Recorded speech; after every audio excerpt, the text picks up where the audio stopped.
इसलिए सभी नेता, सभी सहयोगी लोग जो शिक्षा मित्र अनुदेशकों को न्याय दिलाना चाहते हैं, न्याय की लाइन में अग्रसर है, वो निश्चित रूप से इस पर अध्ययन करें, सुने, समझें और प्रयास करें। परसों भी किसी ने एक चर्चा हुई, मेरी बात भी हुई, जो लोग गए थे उनसे भी बात हुई। उन्होंने कहा अभी हम इस सब मुद्दे पर सामने नहीं आएंगे, हम चाहते हैं कुछ हो जाए, हम भी चाहते हैं कुछ हो जाए, कुछ दिखे तो, सामने कुछ आए तो, कोई जवाब लाए तो, कोई आर्डर लाए तो। नहीं, आज कोई बात नहीं की है, न मुख्यमंत्री जी ने, न बेसिक शिक्षा मंत्री ने। मुझे उम्मीद थी कि शायद स्कूल चलो अभियान की शुरुआत है तो आज पिटारा खोल दें और उससे पहले कह देते कि अगर कुछ होगा तो सब लोग जवाबदेही तय करते कि क्या होगा। अब मेरी तो जो अपनी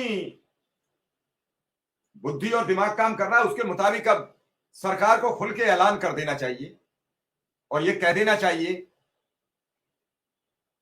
कि बहुत हुआ अत्याचार, अब अनुदेशक और शिक्षा मित्रों के घर पर होगी खुशियों की बौछार। बहुत खिंच गया। आखिर कुछ तो बोलना पड़ेगा। हमारे साथ अकेवा के अध्यक्ष विजय बंधु जी आ चुके हैं, उनका स्वागत है। आज विजय बंधु जी के नेतृत्व में शिक्षक कर्मचारियों ने पुरानी पेंशन को लेकर धरना प्रदर्शन किया। लखनऊ में बड़ी तादाद में शिक्षक इकट्ठे हुए हैं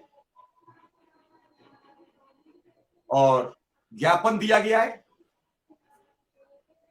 विजय बंधु जी से ज्ञापन पर भी चर्चा करेंगे। विजय बंधु जी से चर्चा करेंगे कि शिक्षा मित्र अनुदेशक को न्याय कैसे दिलाया जाए।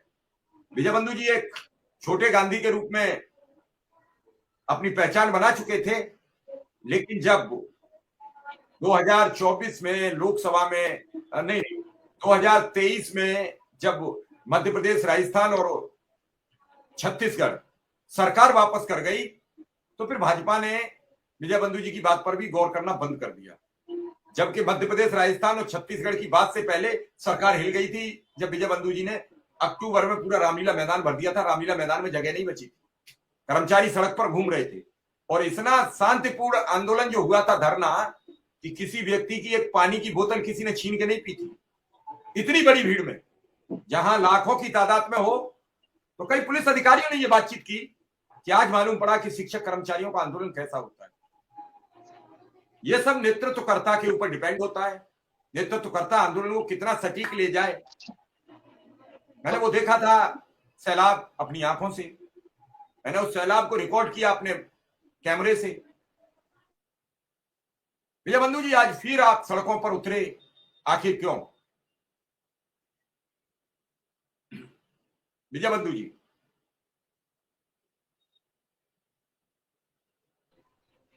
जी सर, बताएं। आज क्यों सड़कों पर उतरना पड़ा? देखिए, आज 1 अप्रैल 25 है और आज मूर्ख दिवस भी है और हम सरकार को मूर्ख दिवस की बधाई भी दूंगा। और 1 अप्रैल 2025 से यूपीएस ऊट पटांग पेंशन योजना आज से सरकार शुरू कर रही है, जिसके हम सब खिलाफ हैं। हमारा संगठन, हमारे सहयोगी साथी सभी इसके खिलाफ हैं और क्योंकि आज ही से लागू हो रही थी तो इसीलिए हम लोगों आज का दिन चुना कि हमको सरकार जो मूर्ख बना रही है, हम पढ़े लिखे बुद्धिजीवी हैं, मूर्ख नहीं बनेंगे, बल्कि मूर्ख दिवस बजाय हम काला दिवस मनाएंगे और सरकार को एहसास कराएंगे कि हमारे साथ जो आप मूर्खतापूर्ण निर्णय लेकर के अन्याय कर रहे हैं वो ठीक नहीं है। और इसी को लेकर के एनएमओपीएस के बैनर तले पूरे देश में आज अपने अपने कार्यस्थल पर काली पट्टी बांधी गई और उसके बाद काली पट्टी बांधने के बाद हम सब ने जिलाधिकारी के माध्यम से माननीय प्रधानमंत्री और मुख्यमंत्री जी को ज्ञापन दिए हैं कि एनपीएस और यूपीएस हमें स्वीकार नहीं है, हमें पुरानी पेंशन ही चाहिए। इसी को लेकर के आज पूरा देश, और आपको मिश्रा जी, एक बहुत बड़ी बात बताऊं, और हमने जो देखा है, कभी किसी जिले में आंदोलन हुआ होगा या बहुत बढ़ चढ़ करके एक राज्य में होता है, एक ऐसा इशू पेंशन का जो पूरे देश में होता है।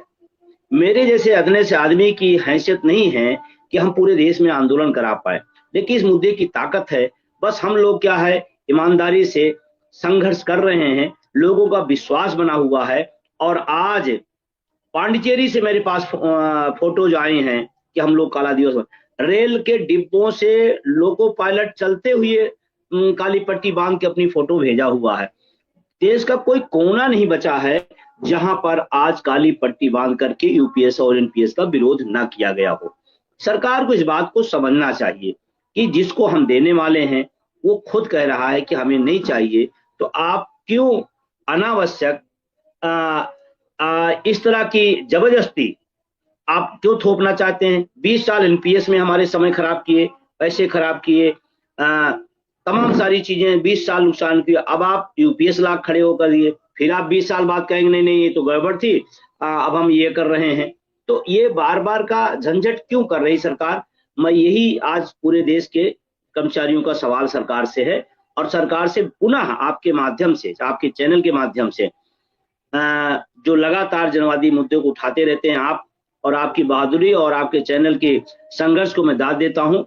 और आपके माध्यम से हम कहना चाहते हैं माननीय प्रधानमंत्री से, माननीय मुख्यमंत्री जी से और देश के सरकार से कि देश का 1 करोड़ शिक्षक कर्मचारी ओपीएस पसंद करता है, ओपीएस चाहता है। आप इधर उधर की बातें ना करके ओपीएस को आप बहाल करिए, यही मेरा निवेदन था। इसी के लिए आज सड़कों पर सारे लोग उतरे हुए। बंधु जी, आप ठीक कह रहे हैं कि लोगों के पेट का सवाल है। जब वो कर्मचारी सेवानिवृत्त होता है और जो पूंजी मिल जाती है रिटायरमेंट के बाद, सीपीएफ वगैरह की, वो पूंजी रिटायर होते ही बच्चे ले लेते हैं। एक पेंशन सहारा बचता है जिससे वो अपनी सुरक्षित जिंदगी जी ले। आज इस हौच पौच भरे जीवन में बिना पेंशन के जीवित रहना बड़ा मुश्किल काम है। महंगाई इतनी अपार है, बेरोजगारी भयंकर है। आप ये सोचिए, जब आप अपना परिवार नहीं पाल पा रहे हैं तो आप अपने बच्चों पर कैसे ये दबाव बना सकते हैं कि मुझे भी पालो। वो दौर दूसरा था बंधु जी, जब हम सामूहिक परिवार में एक आदमी कमाता था और सब खाते थे। ये दौर दूसरा है, क्योंकि अब एक की कमाई से परिवार नहीं चलता। दाल 200 रुपया, तेल 200 रुपया, आलू 50 रुपया, सब्जियां 100 रुपया से ऊपर है। हमें तो वो जो लौकी तोरई सबसे सस्ती होती थी, तोरई भी इस बार 100 रुपया से कम नहीं मिल रही है।